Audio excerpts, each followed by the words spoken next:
السلام علیکم دوستو، آج کی اس ولاگ میں آپ کو لے کر چلوں گا ایک خوبصورت اور یادگار سفر پر جو ہم نے اپنے دوستوں کے ساتھ کیا۔ یہ سفر شروع ہوتا ہے علی کر بازار سے۔ ہم سب دوست صبح کے وقت بڑے جوش اور خوشی کے ساتھ اپنے سفر پر نکلے۔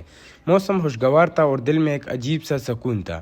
جیسے ہی ہم نے علی کر بازار کو پیچھے چھوڑا، تھوڑی ہی دیر بعد ایک چھوٹا سا بازار آیا جسے کنڈو بازار کہا جاتا ہے۔ کنڈو بازار سے گزرتے ہی راستے میں سچ بیار آیا جہاں کے سبز مناظر دل کو بہت بھا رہے تھے۔ چند ہی دیر بعد ہم تاکوٹ بازار پہنچ گئے۔ تاکوٹ پل کے اس پار جاتے ہی ہمیں محسوس ہوا کہ ہم ضلع شانگلہ کے حدود میں داخل ہو چکے ہیں۔ یہاں سے اصل حسن شروع ہوتا ہے۔ تقریباً 1 گھنٹے کے سفر کے بعد ہم پہنچے بشام بازار۔ بشام ایک کافی مصروف بازار ہے مگر اس کے ارد گرد پہاڑ اور دریائے سندھ کا منظر واقعی لاجواب ہے۔ بشام سے آگے جب ہم شانگلہ کی طرف بڑھے تو راستے میں ایسے خوبصورت نظارے تھے جنہیں لفظوں میں بیان کرنا مشکل ہے۔ سرسبز پہاڑ، بلگاتی سڑکیں اور ٹھنڈی ہوا ہر چیز دل کو خوش کر رہی تھی۔ جب ہم شانگلہ بازار پہنچے تو تھوڑی دیر آرام کی اور پھر آگے بڑھ گئے۔ شانگلہ بازار سے تھوڑے آگے جاتے ہی سڑک کے کنارے ایک بہت ہی خوبصورت واٹر فال نظر آیا۔ ہم نے گاڑی روکی اور اس حسین منظر کو خوب انجوائے کیا۔ پانی کی آواز اور ٹھنڈی ہوا نے پورے ماحول جنت جیسا بنا دیا تھا۔ کچھ ہی فاصلے پر ایک چھوٹی سی دکان نظر آئی جہاں سے ہم نے بسکٹ اور کولڈ ڈرنک خریدی۔ 3 منٹ کے سفر کے بعد ہم پہنچ گئے شانگلہ ٹاپ۔ عظمت بھائی کیسا لگا آپ کو سفر؟ ابھی تو سفر شروع ہوئی ہے یار، شروع ہوئی ہے۔ اور یہ کون سا جگہ ہے؟ یہ شانگلہ ٹاپ پر اب ہم پہنچ چکے ہیں، بالکل جو اوپر ٹاپ ہے شانگلے کا۔ شانگلہ کا ٹاپ 20 منٹ کا راستہ ہوگا، 20 منٹ کا راستہ سوات تک ہوگا، سوات تک۔ اور پھر آگے جہاں پر جو ہمارا ہدف ہے وہاں پر جانے کے لیے تو بہت راستہ طے کرنا پڑے گا۔ اب ہم ڈیسائیڈ نہیں کر سکتے کہ کتنا راستہ باقی۔ ذکر اللہ، آپ کچھ کہنا چاہیں گے؟ ہم نہیں چاہیں گے یار، کیوں؟ بہت زیادہ دور سے آئے ہیں، خراب ہو گئے ہیں؟ خراب ہو گیا یار۔ فاضل یہ کیا چل رہا ہے یار؟ آپ تو سب سے پہلے بھوکا ہو۔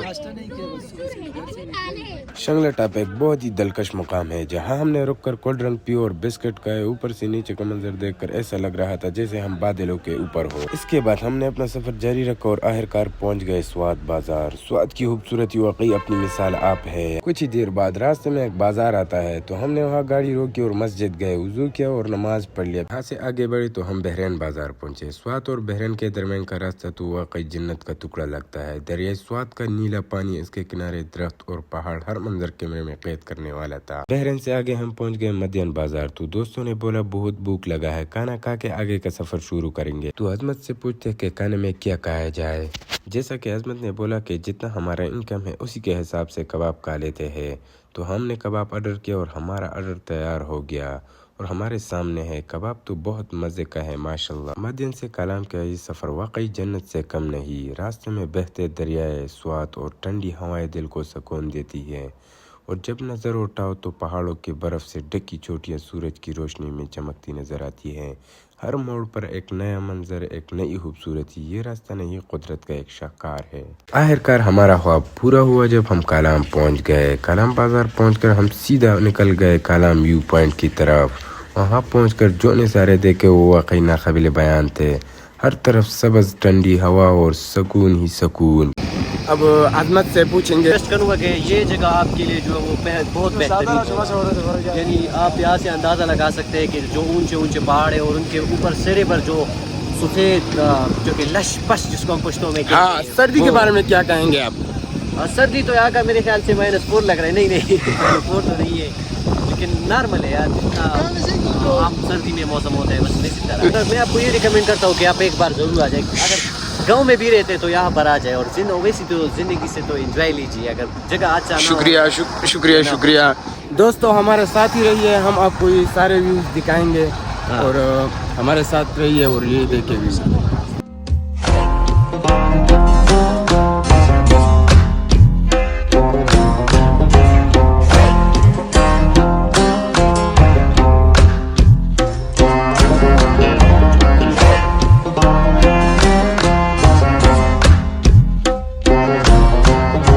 کافی دیر انجوائے کرنے کے بعد ہم نکل پڑے اوشو فارسٹ کی طرف۔ اوشو فارسٹ کی خوبصورتی واقعی دل موہ لینے والی ہے۔ اونچے درخت، ٹھنڈی فضا اور قدرت کا حسین نظارہ، ایسا لگ رہا تھا جیسے کسی فلم کا سین ہو۔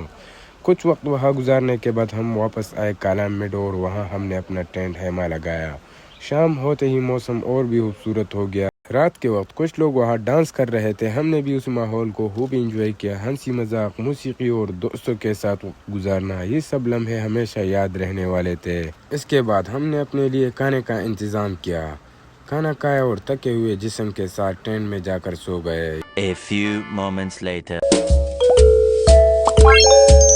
اگلی صبح جب ہم اٹھے تو سب سے پہلے گاڑی کے پاس گئے, لیکن گاڑی میں کچھ مسئلہ تھا. ہم نے گاڑی کو مکینک کے پاس بھیج دیا اور ناشتہ کیا. ناشتے کے بعد تقریباً دن کے 4 بجے تک انتظار کیا اور آخر کار گاڑی ٹھیک ہو گئی. اس دوران ہم نے بازار سے کھانے پینے کی چیزیں لی اور ایک خوبصورت جگہ پر بیٹھ کر کھانا کھایا. اس بار منزل تھی بلو واٹر. راستہ کافی خراب تھا مگر ارد گرد کی خوبصورت وادیاں, پہاڑ اور نظارے اتنے دلکش تھے کہ ہمیں راستے کے مشکل کا احساس ہی نہ ہوا.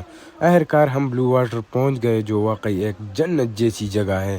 نیلا پانی, خاموش ماحول اور قدرت کا حسین نظارہ دل کو سکون دے رہا تھا. اس کے بعد ہم زپ لائن کی طرف گئے. یہ ہم سب کی زندگی کا پہلا تجربہ تھا اور سب دوست تھوڑا ڈر رہے تھے.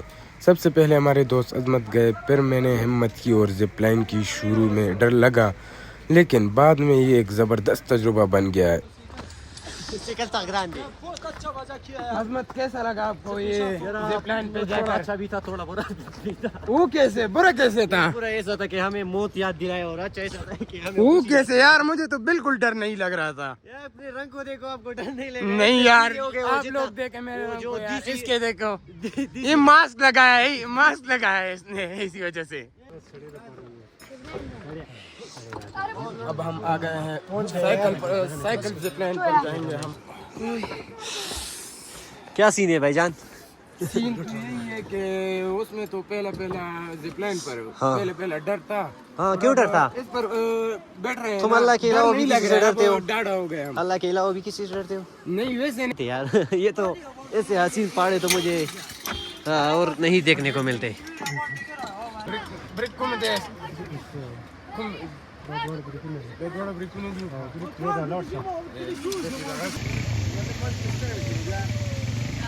یہ اب بھائی جان جو ہے وہ واپس آ رہے ہیں اور کافی دور ہے. فاضل آپ جائیں گے یا آپ کو بھی ڈر لگتا ہے؟ کیوں کیمرے سے شرما رہے؟ آپ جائیں گے؟ ہاں جا رہے ہیں انشاءاللہ جا رہے ہیں. اور وہ اس کا کیا حال ہے یار؟ یہ تو اس بار تو کافی کانفیڈنس میں لگ رہا ہے یار, کافی کانفیڈنس آ گیا ہے اس بار. عظمت کیسا لگ رہا ہے آپ کو اس پر بیٹھ کر؟ تھوڑا سا ڈر لگ رہا ہے. ڈر لگ رہا ہے؟ نہیں یار, جو ڈر گیا وہ مر گیا. فاضل کیسا لگ رہا ہے آپ کو؟ اچھا لگ رہا ہے. ڈر تو نہیں لگ رہا ہے آپ کو؟ پہلی دفعہ ڈر لگ رہا ادھر زپ لائن پر ڈر لگ رہا تھا نا پہلے. پہلی دفعہ تھا نا. ہاں, یہ ذاکر یار آپ کیوں نہیں جا رہے اس پر؟ کیا مسئلہ ہے؟ نہیں یار کچھ نہیں ہوتا ہے. وزن کا تو کیا ہے, وہ بولتا ہے 150 کلو وزن اٹھاتا ہے. 160 کلو وزن لے کر جاتا ہے یہ بچوں کا کھیل ہے یار. پیڈل پر پیر رکھو نا ایسے. بھائی جانا اس کے بعد ہم ایک چھوٹی سی چائے کی دکان پر گئے. چائے آرڈر کی اور چائے لے کر دریا کے کنارے بیٹھ گئے. وہاں بیٹھ کر چائے پینا اور قدرت کا حسین مناظر کو دیکھنا واقعی ایک الگ ہی سکون دے رہا تھا. آخر میں ہم نے واپسی کا سفر شروع کیا اور یوں ہمارا یہ خوبصورت اور یادگار سفر اپنے اختتام کو پہنچا. امید ہے آپ کو ہمارا یہ ولاگ پسند آیا ہوگا. اگر ویڈیو اچھے لگے تو لائک کرے, شیئر کرے اور چینل کو ضرور سبسکرائب کرے. اللہ حافظ.